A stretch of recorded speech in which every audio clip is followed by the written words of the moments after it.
मेरा नाम सलमान है। मैं हसास और नर्म दिल रखने वाला डॉक्टर हूँ। अपने पेशे से मोहब्बत करता हूँ और गरीबों का ख्याल रखता हूँ। इसीलिए जब हमारे इदारे में एक दूर दराज सरहदी गांव के लिए पोस्टिंग आई तो मैंने खुशी से अपना नाम आके दिया। साथ के कई डॉक्टर्स मेरी तरफ ऐसी नज़र से देखते थे जैसे कि मैं पागल हो गया हूँ, लेकिन मैं मुतमईन था क्योंकि मैंने डॉक्टरी का शोबा खिदमत खल्क के लिए ही चुना था। ये एक छोटा सा गांव था जिसके करीब ही इंडिया की सरहद थी। इस गांव में एक छोटा सा अस्पताल था। गांव के गिर्द सहरा फैला हुआ था और गांव के मकानात एक दूसरे से थोड़े थोड़े फासले पर थे। मैं हर वक्त मरीजों के लिए मुस्तैद रहता था। 1 माह हो गया था मुझे यहाँ आए हुए। बॉर्डर रेंजर्स फोर्स के जवान भी कभी कभी किसी बीमारी के सिलसिले में मेरे पास आते थे, जिनकी मैं बहुत अच्छे तरीके से ट्रीटमेंट करता। उनका एक इंस्पेक्टर मेरा बहुत अच्छा दोस्त बन गया और हम दोनों 2 मरतबा शिकार पर भी गए। मैं बाहर जरूर निकलता था लेकिन ज्यादा दूर तक नहीं जाता था क्योंकि मैं इस इलाके से अनजान था और मेरे भटक जाने का अंदेशा था। एक शाम ठंडी ठंडी हवा चल रही थी और मैं इंजॉय करता हुआ थोड़ी दूर सहरा में निकल गया, लेकिन अंधेरा होते ही वापसी का सफर शुरू किया। मैंने रास्तों के तायुन में बहुत एहतियात बरती, लेकिन फिर भी रास्ता गवा दिया। आखिर बहुत मुश्किल से मुझे वापसी का रास्ता मिला।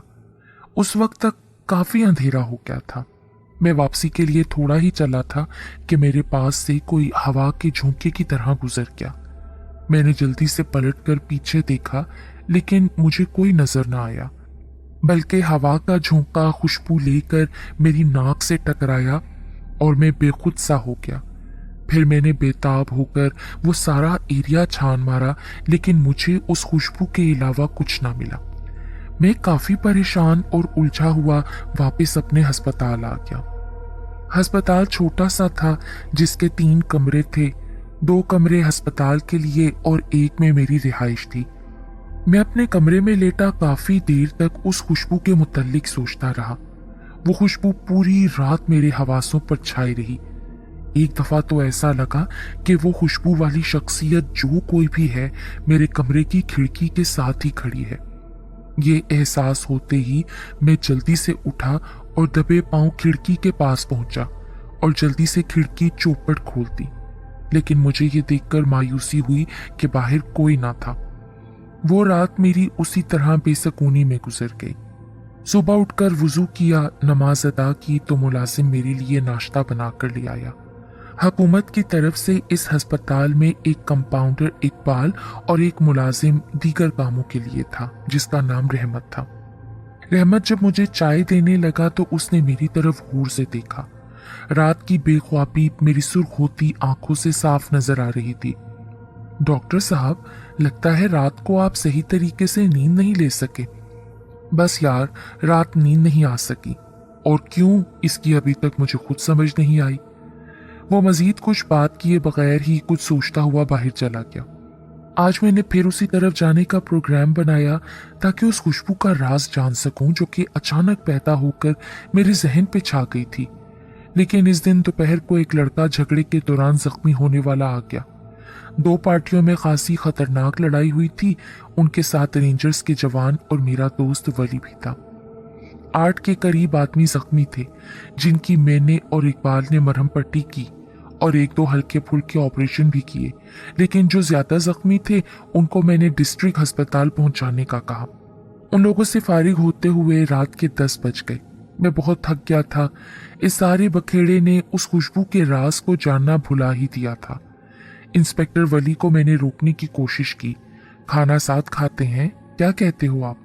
नहीं डॉक्टर, इन लोगों की सुलह सफाई करानी है, वरना बहुत मुश्किल हो जाएगी।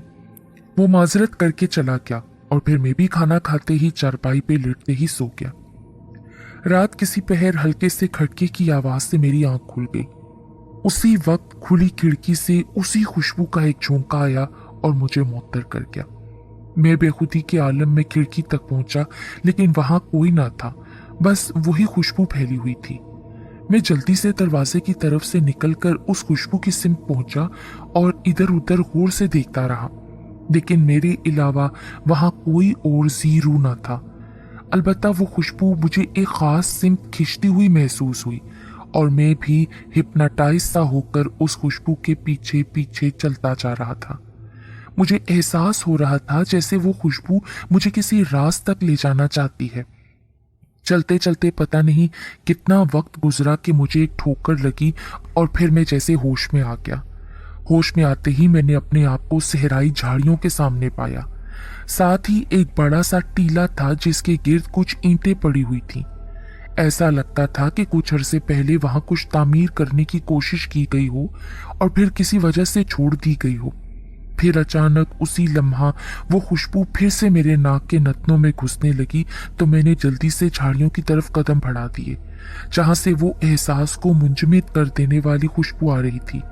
लेकिन उन झाड़ियों के पीछे कुछ भी ना था, बस वो खुशबू मुझे पागल सी कर रही थी जिसका मंबा मुझे मिल नहीं रहा था।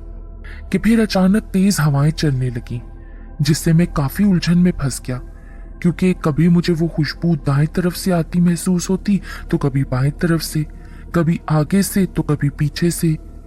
इस तरह मैं चक्कर लगाते लगाते थक गया और एक छोटे से टीले के ऊपर चढ़कर लेट गया। आज चांद जोबन पर था और अपनी चांदनी हर सू बिखेर रहा था। मुझे प्यास लग रही थी। मेरे पास पीने के लिए पानी ना था और इस सहरा में पानी मिलना भी मुश्किल था। कुछ देर तक मैं ठंडी ठंडी रेत पर लेटा रहा और फिर मैंने अपनी वापसी की सिमत का तयन करके वापसी का सफर शुरू किया। चलते चलते मैं ख्यालों में खो गया और फिर रास्ते से भटक गया। मैंने बेताब होकर इधर उधर देखा तो दाईं तरफ एक खंडर सा नजर आया। मैं काफी परेशान था क्योंकि रास्ता भूल चुका था। मेरे दिमाग ने कहा कि वापस चलो, लेकिन दिल ने कहा एक नजर इस खंडर को भी देख लिया जाए। और फिर मैं खंडर की तरफ चल पड़ा। वहां तक पहुंचा ही था कि मेरा पांव किसी चीज में अटका जिससे मैं संभल न सका और बहुत जोर से गिरा, लेकिन खैर रेत थी इसलिए ज्यादा चोट लगने से महफूज रहा। कुछ सेकंड रेत पर पड़े रहने के बाद आहिस्ता आहिस्ता उठा और उस अटकने वाली चीज पे नजर डाली जो कि जमीन में धसी हुई थी। जब बगौर देखा तो वो एक कपड़ा सा था जिसका कुछ हिस्सा बाहर था और वो फंदे की शक्ल में जमीन से बाहर था। ओह, तो मेरा पांव इस फंदे में अटक गया था। फिर मेरे मुंह से शुक्र का कलमा निकला क्योंकि मैं खंडर की दहलीज पर गिरने से बच गया था। उससे मैं जख्मी भी हो सकता था। फिर मैं उस कपड़े की तरफ देख ही रहा था कि अचानक मुझे एहसास हुआ कि वो खुशबू जिसने मुझे दीवाना बना रखा था अब पहले से ज्यादा आ रही है। ये एहसास होते ही मैंने आगे बढ़कर वो फंदे नुमा कपड़ा आहिस्ता आहिस्ता रेत से बाहर खींच लिया। मैंने उसे झाड़ा तो वो एक रंगीन दुपट्टा निकला। जब मैंने बेख्याली में उस दुपट्टे को अपनी नाक से लगाया तो मैं उछल पड़ा क्योंकि वो खुशबू इसी दुपट्टे से आ रही थी। फिर मैं कुछ सोचता हुआ उस खंडर में दाखिल हो गया जो कि यकीनन कभी किसी की आलीशान रिहाइशगाह रही होगी। मैंने उस खंडर को मुकम्मल तौर पर देख लिया। 8 के करीब कमरे थे जिनमें कुछ की दीवारें किसी हद तक सलामत थीं, लेकिन छत किसी की भी नहीं थी। इस खंडर में तलाश करने के बाद भी मुझे कुछ ना मिला और मैं बददिल सा होकर वापस निकलने लगा कि अचानक एक कमरे से मुझे दर्द में डूबी सिसकियों की आवाज आने लगी और फिर मैं दीवानों की तरह इधर उधर भागने लगा। भागते हुए मुझे एहसास हुआ कि मेरे कदमों से धमक सी पैदा हो रही है, जिससे मुझे शक हुआ कि इस कमरे के नीचे कोई तहखाना भी है। अब वो सिसकियों की आवाज बहुत मध्यम हो गई थी। मैंने तहखाने का रास्ता बहुत ढूंढा लेकिन नाकाम रहा।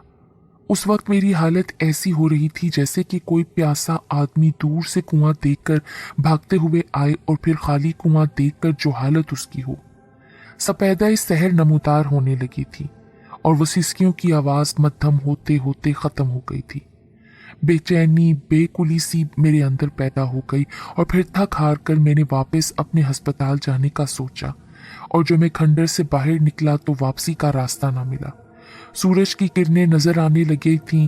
ये मेरे लिए मजीद परेशानी की बात थी क्योंकि सहरा का शराब आदमी को कहीं का कहीं रखता है और इससे भी बड़ी परेशानी की बात ये थी कि साथ ही इंडिया की सरहद थी जिसकी निशानदेही भी बिल्कुल ना थी। इसीलिए मुझे डर था कि कहीं गलती से उधर न चला जाऊं।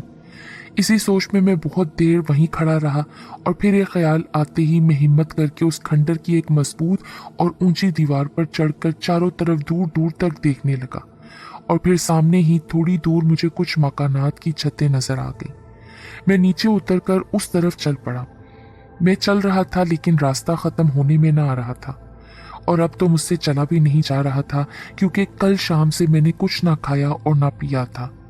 मेरे सामने एक बड़ा सा टीला था जिस पे मैं बहुत मुश्किल से चढ़ पाया और फिर अपने सामने ही रेंजर्स फोर्स की इमारत देखकर मैं खुशी से चकरा गया और मैं लड़खड़ा कर टीले से नीचे की तरफ जा गिरा। उसी वक्त किसी आदमी के शोर की आवाज सुनाई दी। इसके बाद मुझे कुछ होश ना रहा।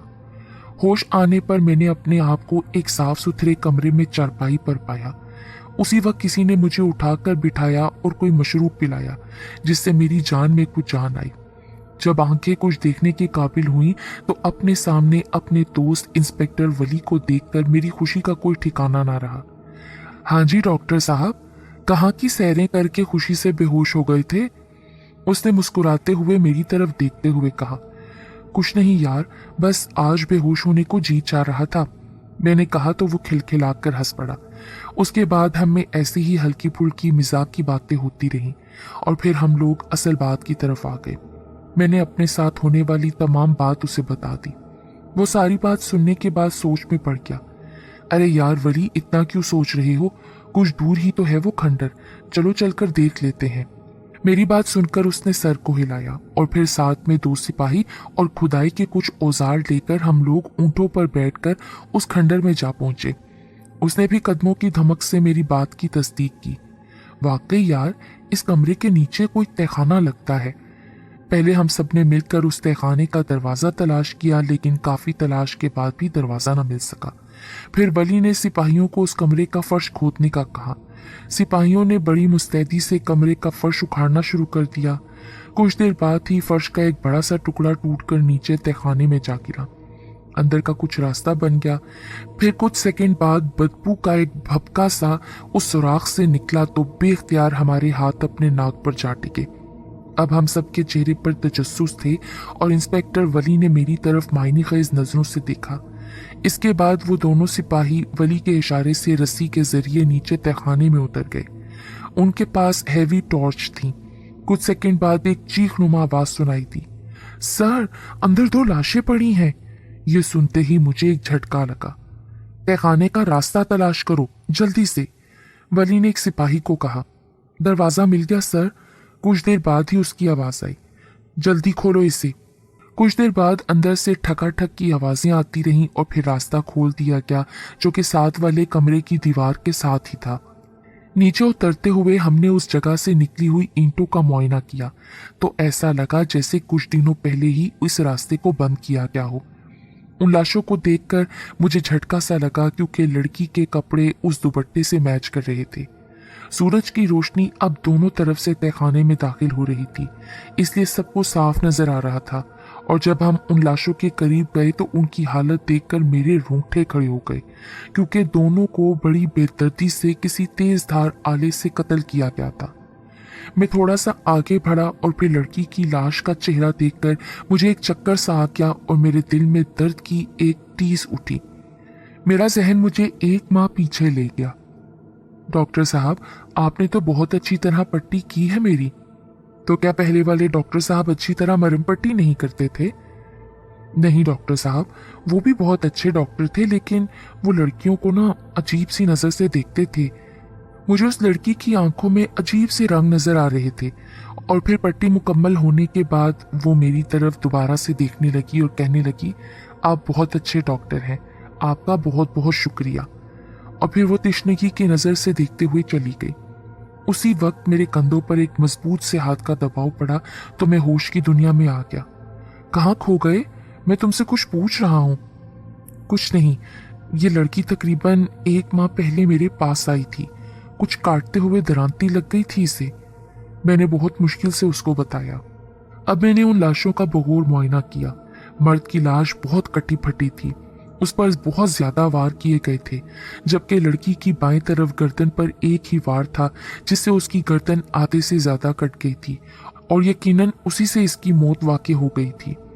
उन दोनों को किसी ने इतनी बेदर्दी से मारकर तहखाने में फेंका और फिर ऊपर से तहखाने का रास्ता भी बंद कर दिया। इंस्पेक्टर वली ने उसी वक्त एक सिपाही करीबी बस्ती जिसमें मेरा अस्पताल था उसकी तरफ भेज दिया। इसका मतलब है कि इस लड़की का ताल्लुक उस गांव से है। हमने वो लाशें उठाकर बाहर रख दी और उन पर एक बड़ा सा कपड़ा डाल दिया। जब गांव वाले आ गए तो वली ने उनसे पूछा, आप सब में से किसी के घर से कोई फर्द तो गायब नहीं ना? जिसके जवाब में वो सब ना के अंदाज में गर्दन हिलाने लगे। इसके बाद वली ने 2 आदमियों को बुलाकर लाशें दिखाई तो अचानक उस वक्त एक तरफ से शोर सा उठा।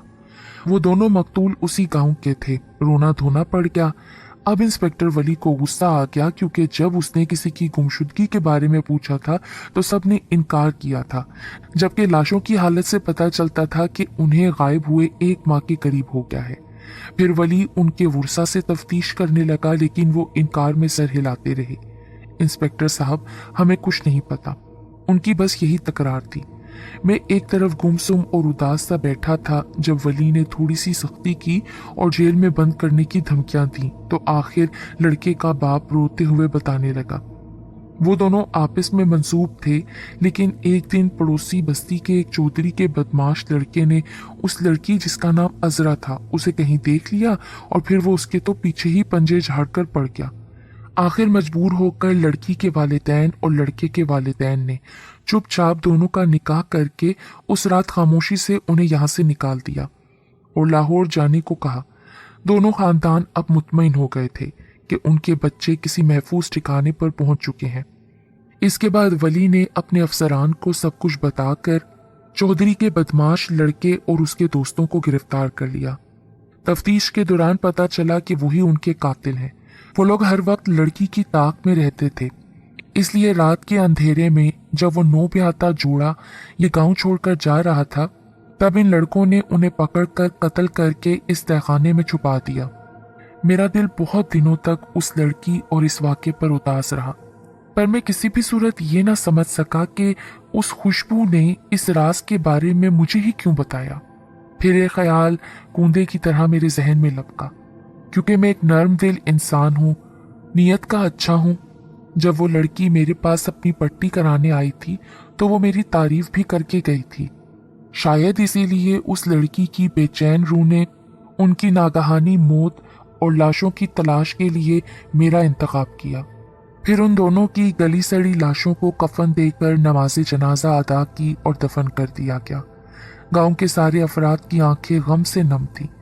इसके बाद मैं उस गांव में 1 साल तक रहा। कई बार खंडर की तरफ भी गया, मगर मुझे फिर उस खुशबू का कभी एहसास न हुआ।